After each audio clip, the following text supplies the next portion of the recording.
Well, hiya. This is my first video, so I am terrified, and I never thought I'd do this, but here I am, doing it, the whole online video thing. Anyway, I am Elizabeth Beckett, the author. It is a pseudonym. My name is Elizabeth, but my surname is not Beckett.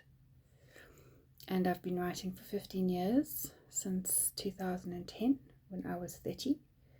I'm now 46. And I moved from South Africa to Australia in 2004. It's been a very happy move, and I'm glad to be here.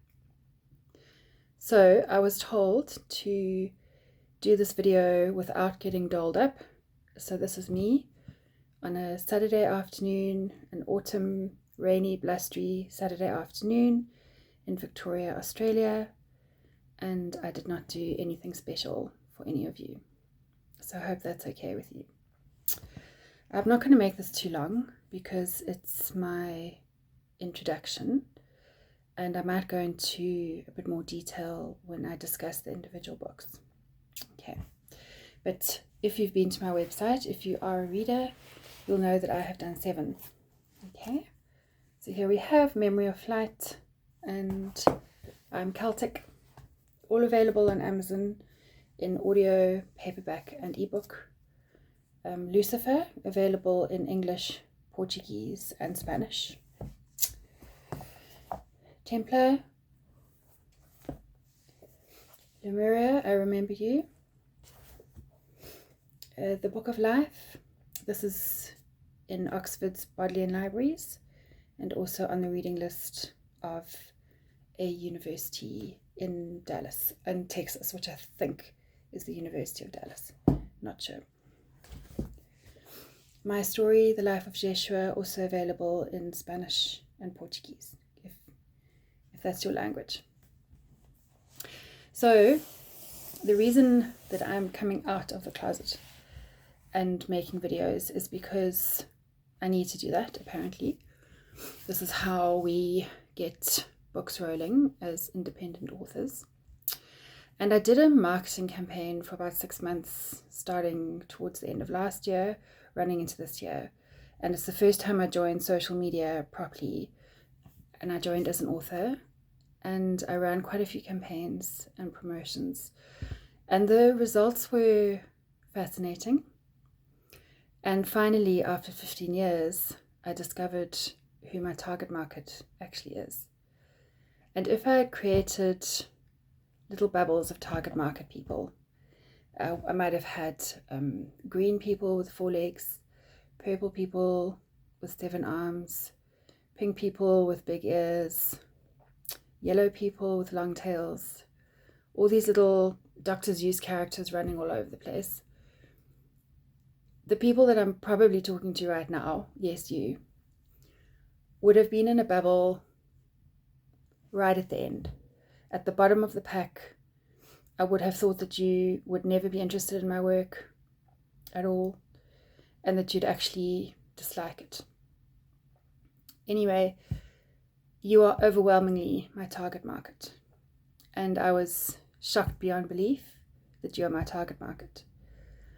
And head and shoulders on all my platforms, my website, YouTube, X, Amazon, consistently your demographic shows up. You know who you are. I'm not going to out you because you're a very private group, very powerful group. You've been sort of pushed back in the last few decades or so, very unfairly, but I know who you are, and you know who you are. And you're private, serious people. You want informed information, as factual as possible, delivered in the most calm and mature manner, and information that you can compare to other information. And you're very discerning. Okay, so I'm quite excited that you are my target market. It's taken me completely by surprise. I like being surprised by life. I was very surprised by this. And what it meant is that I've been planning all sorts of marketing things this year with the help of someone else that will be aimed directly at you now. And don't worry, no one will know that it's aimed directly at you.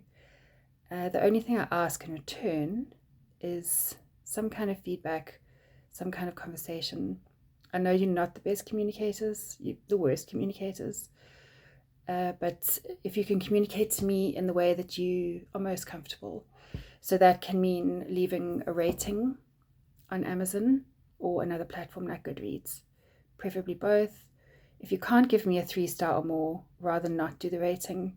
It's really nasty to give any author a 1 or 2-star rating. It's just nasty, so rather not.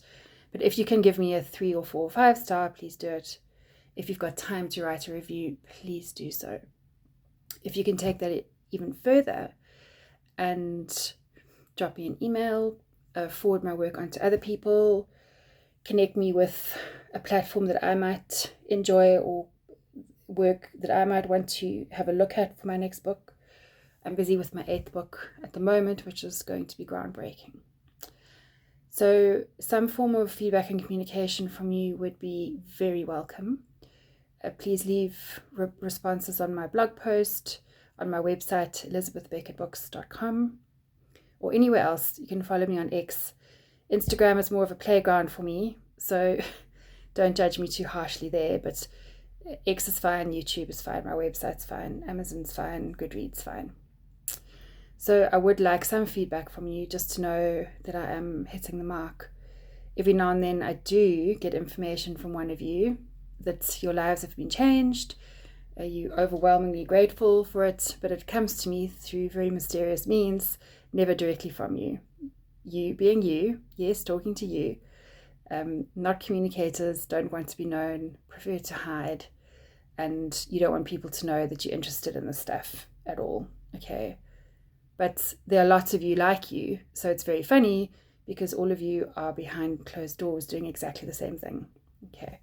But let's be honest, there are worse habits to have than reading Elizabeth Beckett books. So, thank you, first of all, for your loyalty. And, yeah, I've made little notes here. I'm just going to quickly check. Yeah, I'm just going to go into one thing before I disappear. And that's that, yeah, there's a lot of like male, female stuff going on at the moment online, mudslinging on social media, nasty stuff, other people responding to the nasty stuff with even more nasty stuff, and it's just not necessary. It's like male, female bashing. Honestly, we need each other. The world is full of males and females. We need all of it. And we're all a combination of male and female, by the way. So while there is purely feminine and masculine energy in this multiverse, in the world, it does not manifest in any one person. Everyone is a combination of a woman and a man, of a male and a female. And that is very healthy. It means that we can be loving and nurturing, and we can go out and work and fight the fight. We all need it, all. Every mother needs to be a tiger and a protector at times, and every man needs to be very nurturing at times. We need both energies. And I know that you've had a very rough time because of this, and I'm very sorry for that. You don't deserve it.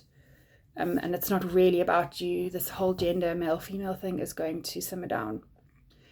My work is distinctly feminine. It is the purest form of feminine energy that you can find. I'm a mixture of male and female because I'm a healthy human. And the way that I wrote was very masculine. I had to be highly disciplined. I sat down for 8 hours a day, 5 days a week, and wrote. I spent a lot of money getting editors, proofreaders, designers, publishers, marketers. I've got my own little international business going. I have to be very executive with that. I'm dealing with foreign currency all the time, foreign tax, people all over the world, people scamming me. Generally, I have very good relationships with people and I've been very lucky, but I've also lost money. I've had bad experiences. I've been crushed by men and women. So I went about the work in a very masculine way. I was very focused, and I got the work done, and I published on time, and I met deadlines, but the actual products are extremely feminine. And that is what makes it so much more interesting to me, that you are reading them. But it makes perfect sense as well, because this has been missing from the world. It's probably been missing from your lives. A lot of us are thinking, well, what is feminine? What does it mean? Like, if it's been so crushed for so long and eradicated from the mainstream, then what is it? What is feminine? And this is what it is. Okay. Feminine is inward. It's dealing with the past, dealing with memory and remembrance. It's about being rather than doing. It's about backcasting rather than forecasting. It's passive, it's receptive, it's about stillness. Masculine is the opposite of all of that. It's outward. It's forward-looking. It uses imagination. It's about doing. It's about the future and about being very active. And that I'm not talking about men and women. I'm talking about male and female energy, okay, which is in everything, okay. So that's why we've been living in a very male-dominated society for a long time.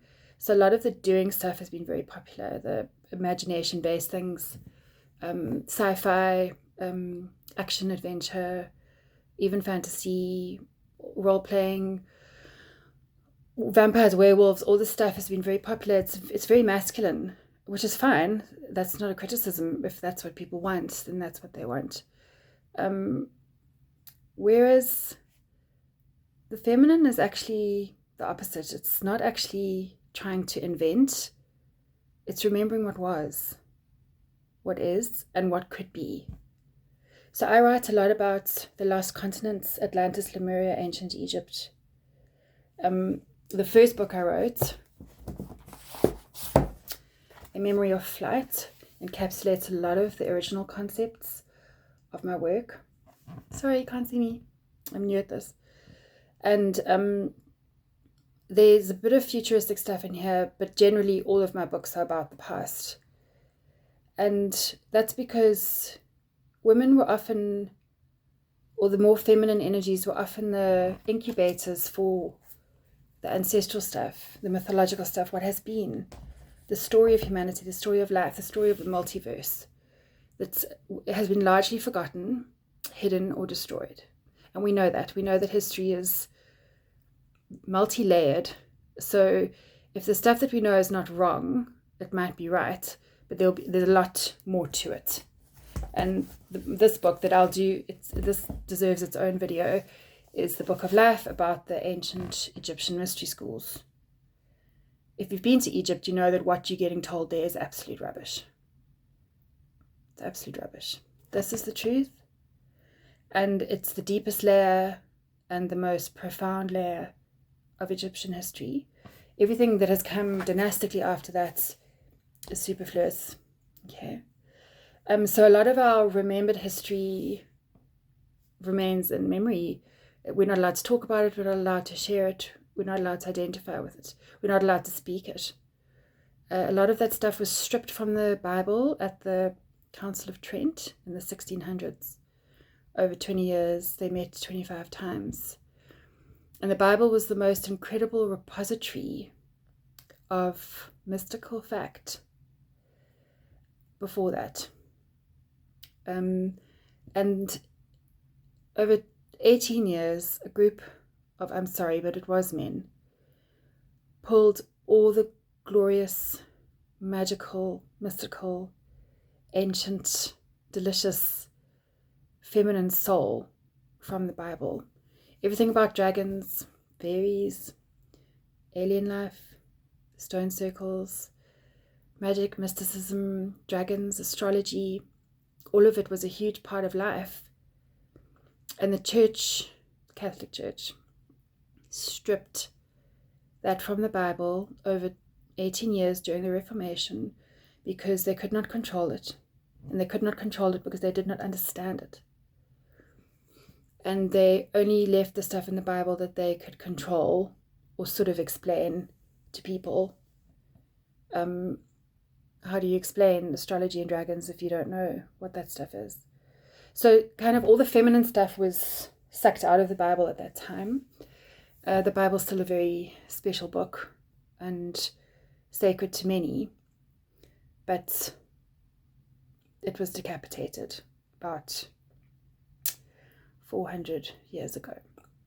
And that is exactly what I mean by the feminine energies kind of being squished. It's our memory, okay? It's our collective memory. We know that this world is, there's a huge illusion going on here. So you are very discerning, all of you, highly intelligent, well educated. You don't have to believe the stuff that I write in my books. That brings me back round to how I write. You'll be pleased to know that I play with my hair a lot because it's wild, okay? And I have this theory that however your hair is, that's your real character. So my hair is wild and uncontrollable, making me wild and uncontrollable. Like Hermione in Harry Potter, that's my hair, which I think is a very good reflection of me.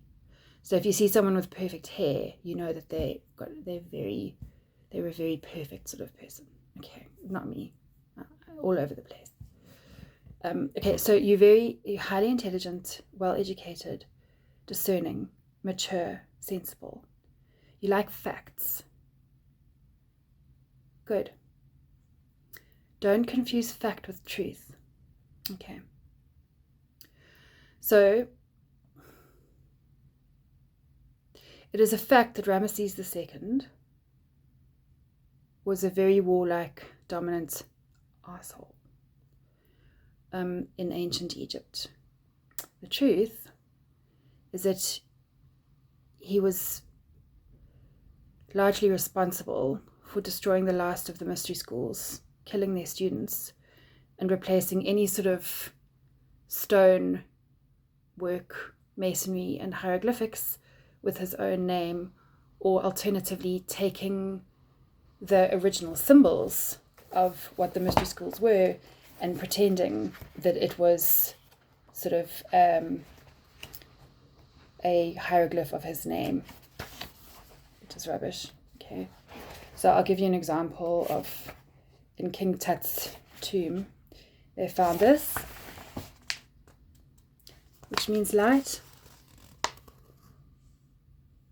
You see that? Okay. And this, sorry, I'm getting there. I'm very good at this. Okay, which means love. Okay, all in this book, right? And they said, oh, that's King Tut's name. No, it really wasn't. That was the stuff that was taken from the mystery schools, and it had the hieroglyphics, which there were two alphabets used in Egypt at that time. There was the high alphabet, or the sort of esoteric alphabet, the metaphysical alphabet that had the glyphs for love and light on them that were part of the mystery school stuff. And that was just thrown into Tut's tomb as trash, basically. And then when that was unearthed at the beginning of the turn of the century, they said, oh, this is the name of Tutankhamun. No, it wasn't. Okay. I explained it very well. This book is full of fact. I went to Egypt. This is painfully well researched. It is in 2 universities, including Oxford. I present a lot of facts. I cannot prove a lot of them. Okay. I do a lot of research, desk research, site research, secondary research, not really primary research. There's no one I can really ask about this stuff. There's a huge rainbow outside, which is great. Very nice. Otherwise, like this one, obviously I had to do a huge amount of historical research. It's the life story of Jesus. Great book. So much fun. Okay, buckle up. This will change your life, right? And yeah, so this one is about the lost continents of Lemuria. nope, can't do that research. It's just not going to fly because I can't get there because the continent's destroyed. And I explain in this book where the continent was, how it was destroyed, and why. Very factual, very easy to believe. And then, of course, this one about the angel Lucifer, don't panic. It's beautiful, enlightening. This guy was only mentioned in the Bible once, which doesn't make any sense, by the way. If he was a really bad guy, they would have spoken about him a lot because, let's be honest, they repeat a lot of stuff in the Bible. Great book. Also, change your life and your view of everything. So I'm a conscious channel. Don't panic. I can't cast spells. All as I do is I click into information that is available to us all of the time, which factually, again, I explain in this book, Templar. I talk about the quantum. The information is available to us all of the time because we are all part of the quantum field. Okay, it's in us. We are of it. It's everywhere. Outer space, on Earth. And I explain it beautifully in this. I extrapolate on it in my next book, which is a crazy book, by the way. But if you want to know about how I can channel, this explains how we can deposit and access information from what some people call the matrix, other people call the quantum, other people call all that is, multiverse, whatever. Okay, it's kind of not scientifically proved in my books, but it is philosophically and theoretically explained in a very sensible manner that logically makes sense. And it's something to consider. It's obviously, because I can't prove a lot of it, it would be silly to just absorb it and say, oh, it must be right. But if you could open your mind to that, you can maybe start to understand how I can access other realms of information, which I do. So I get information from all over.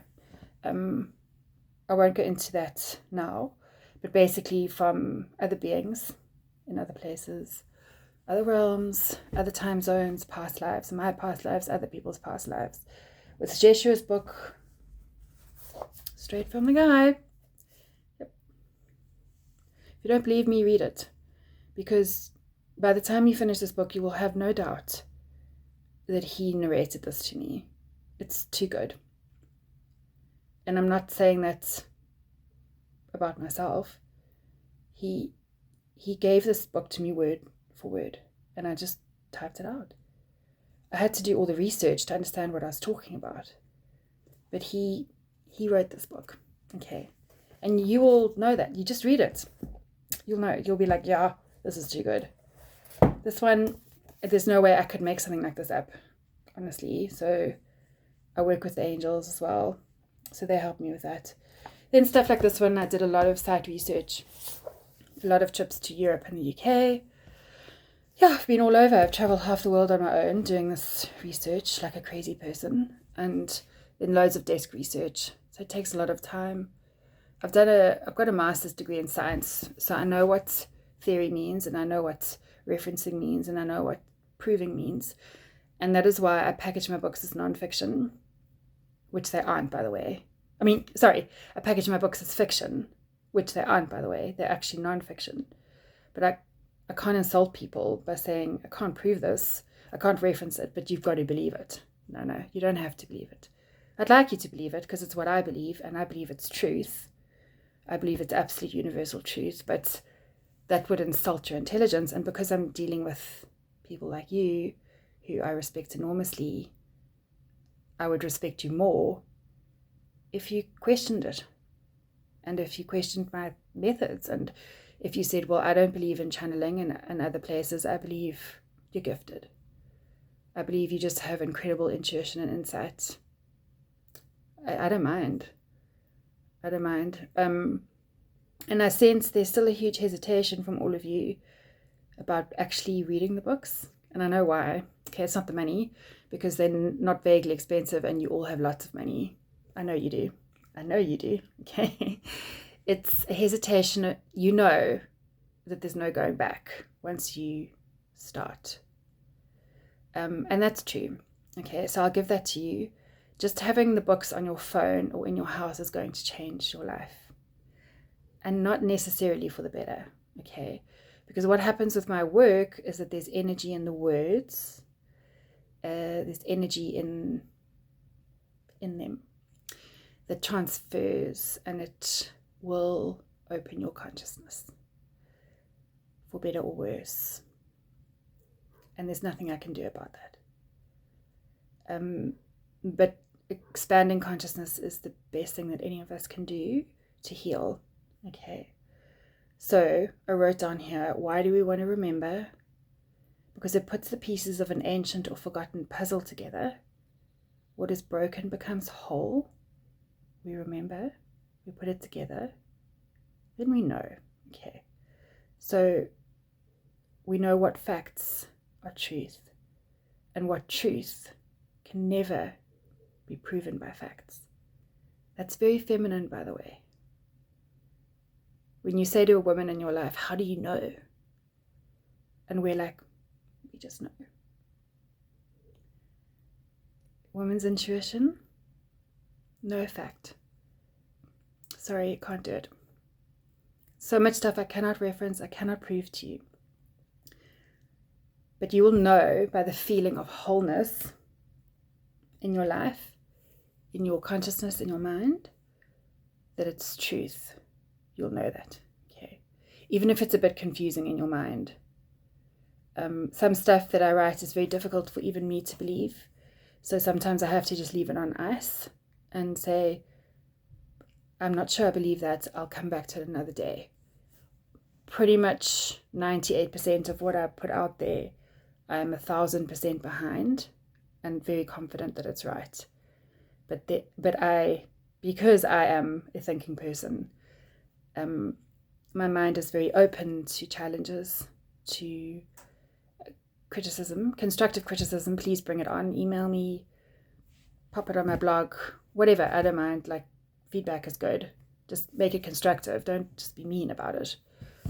And that is the hesitation here. And I know it is, because you know that it's unusual, it's uncharted territory. Once you step into it, there is no going back. It'll start changing your life. If you have that one of these books in your home, it'll start changing everything before you've even opened it.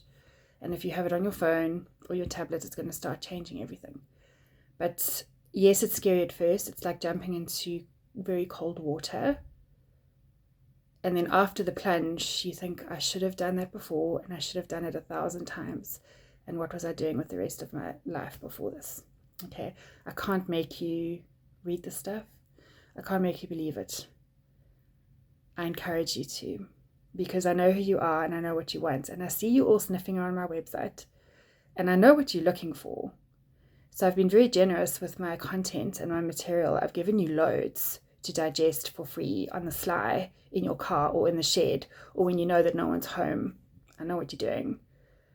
But you really want to read the books, and you really want to read all the books, and you're hesitant because it's a big step, not financially, but in terms of your consciousness, and in terms of, you know that knowledge is power and it's change.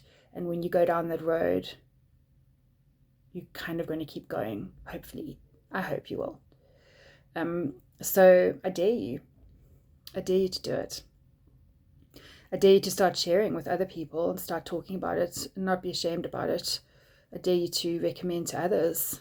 I dare you to be you. Stop hiding. Okay, I know you're weird. I know you pretend you're not weird, but I know you're weird. Okay, so all this spooky stuff that is supposed to be for witches who live in the woods, I know it makes you cringe, like crystals and witches and sound healing and yoga, and that I know you hate it.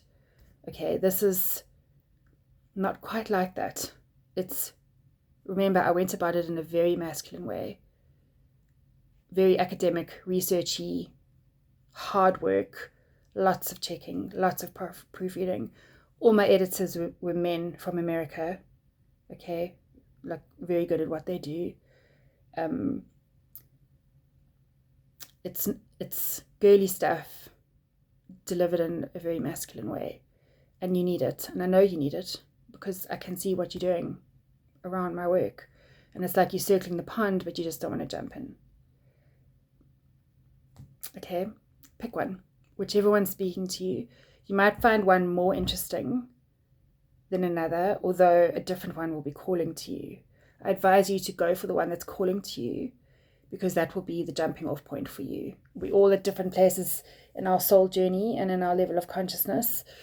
And someone chatted to me the other day about my books, and he said, look, and he was wiggling around my story, which I ordinarily would not recommend as the first of my books, but he was wiggling this around and he was quite excited about it. So I said, well, start with it.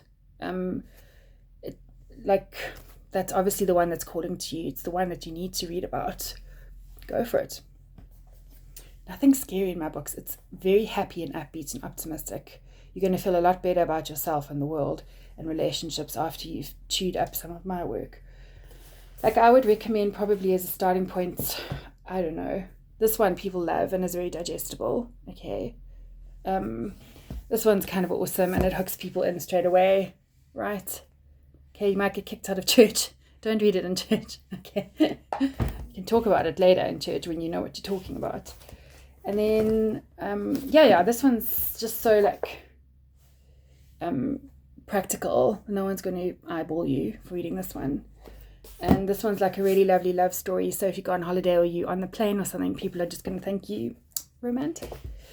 So don't be afraid. There's nothing to be afraid of, except yourself, because you will meet yourself in these books, as I met myself in these books. They changed my life completely.